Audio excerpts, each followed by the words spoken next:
Why are there so many resources as I'm studying for step 1 that I am just now finding out? It's like it's this unkept or this well-kept secret that everyone is like, they know about it and not me. Well, in today's video, I'm gonna let you in on the secret, let you know some things that you need to use while studying for step 1. Okay, let's get into it.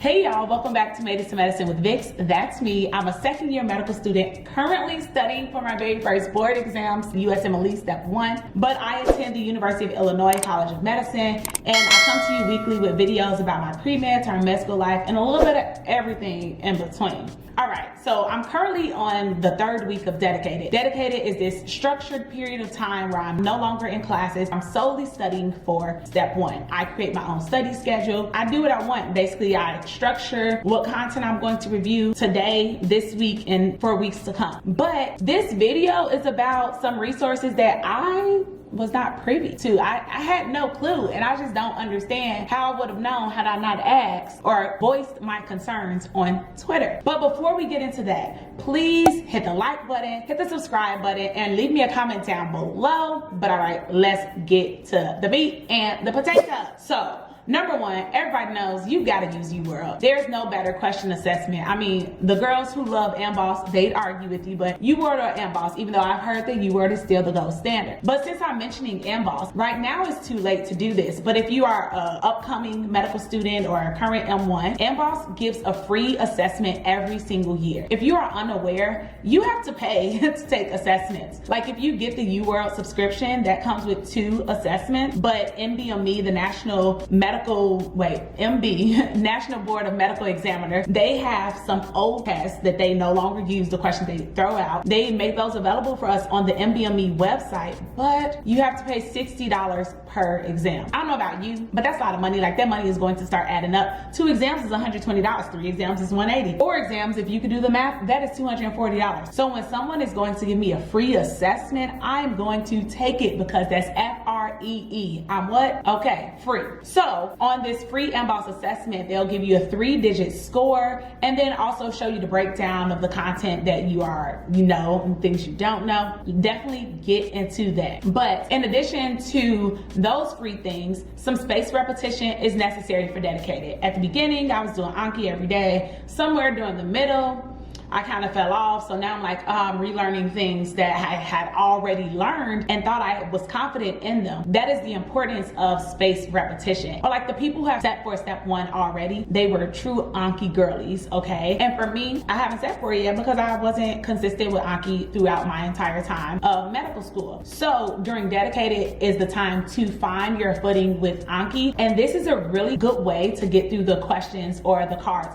quickly. Get an Anki Remote. I don't know why I waited until January of 2nd year to do it, but better late than never. Never late is better, at least that's what Drake says. Point being, get that remote. I'll drop the link down below in the description box. And with Anki, it comes with the Anking deck, but there are other decks that you can feel free to use to your best. So like there's a Pathoma deck. If you're using Pathoma, watching those chapters, you can unsuspend the chapter lectures as you're going along and testing yourself. You watch Pathoma chapter 1, go ahead and unsuspend Pathoma cards for chapter 1, or at least the ones that you feel like you're still struggling with. If you're watching Sketchy Micro, Sketchy Farm, download the Sketchy deck and unsuspend them as you're going. But don't be like me and unsuspend all of Micro in one stop, because that made me have over 3,000 cards and I just was so overwhelmed that I had to resuspend and start over. You know, you want to do gradual unsuspending, making sure that you are mastering cards before jumping into new cards. Next on the list, okay, so this podcast is a little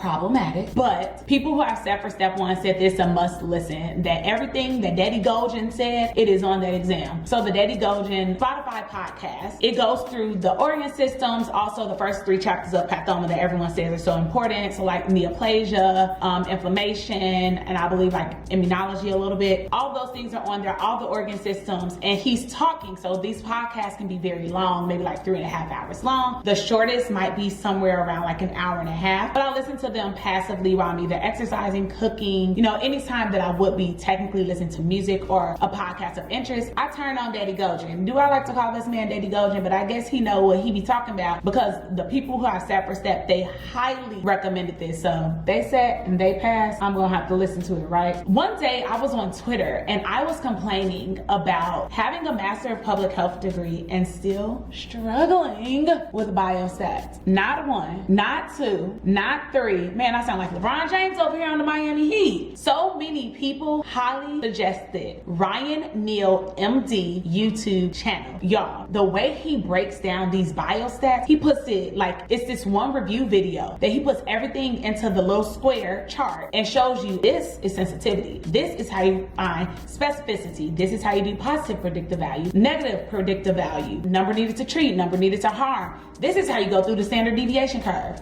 Y'all, when I tell you I was mind blown, and he doesn't just tell you how to do it, he shows you with what? The best way everyone tells me to learn via step 1 or 4 step 1, practice questions. This man is doing practice questions while he's teaching me, and I felt like I could do any biostats question that they threw at me solely from watching his videos.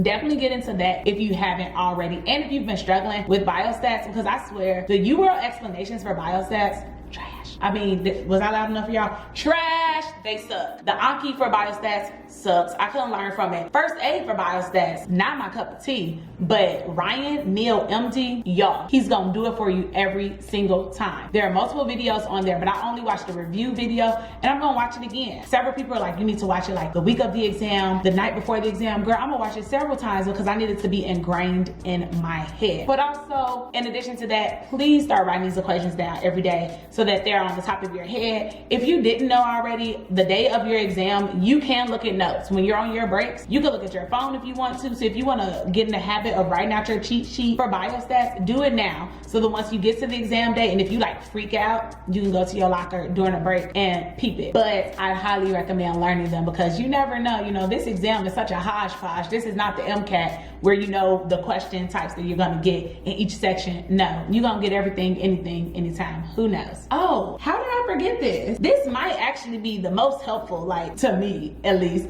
So many people are like, okay, when you're analyzing your UWorld questions, when you get the question right, read the educational objective, then keep it pushing. But for the questions that you get wrong, you need to analyze them. You need to make Anki cards for them. You need to make flashcards. You need to do this. You need to do that. And I'm like, I am not a teacher. I do not know how to phrase things in a way so that if I write a card, I even know what I'm talking about. Like, y'all be all over the place. So there's a YouWorld add-on. I'm gonna show you straight up how to get the add-on and the link to do it. It's a Reddit link. Y'all just follow the instructions. Like, you got this far, so I'm pretty sure you can follow some instructions, but it is beautiful. Some people have been asking me, how do you get all these different colors on your page when you're doing YouWorld add-on, YouWorld add-on, YouWorld add-on? Like, they show you the cards that are relevant. All you have to do is press paste in Anki, enter, and all those cards to that question that you got right or wrong pop up, unsuspend them, voila. Now they're there for you to put in your rotation of doing cards every single day. Like, why didn't I know about all of this in the beginning when people from last year's class were telling me, like, this is what you need to do, this is what you need to do, this is how you need to analyze questions, this is how you need to make your Anki cards. Baby, the card's already made. I just need them to pull it out for me. Because if I'm just making a card from an educational objective, there are probably 10 other ways that UWorld or USMLE is going to tackle the question. And now I've done the work, as in copy and paste. Makes my life so much easier, because studying is hard, is mentally taxing and draining, and I'm trying to do everything that I can to keep myself in the best head space.